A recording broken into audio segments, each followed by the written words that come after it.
বাড়িতে যখন ফ্যান্সি আলুর দম করার মতো কোনো মশলাই থাকবে না, তখন ঝটপট করে এই আলুর দমের রেসিপিটা করে জাস্ট সবাইকে তাক লাগিয়ে দিতে পারবে।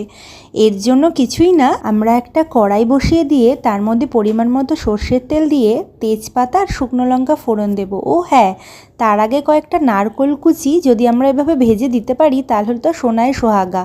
তারপর তেলের মধ্যে যেটা বলেছিলাম, শুকনো লঙ্কা আর তেজপাতা আর সঙ্গে গোটা গরম মশলা ফোড়ন দিয়ে একদম সিম্পলি বাটা মশলাটা দিয়ে দেবো। এর মধ্যে ছিল টমেটো, আদা, কাঁচা লঙ্কা, জিরে গুঁড়ো আর আলুর দম মশলা। নুন চিনি তো সব রান্নাতেই থাকে, তাই সেটা আর বললাম না। সঙ্গে একটু কাশ্মীরি মির্চ, হলুদ গুঁড়ো এগুলো তো তোমরা দেবেই। তাহলে মেন মশলার মধ্যে শুধু এটাই, আর কিচ্ছু না।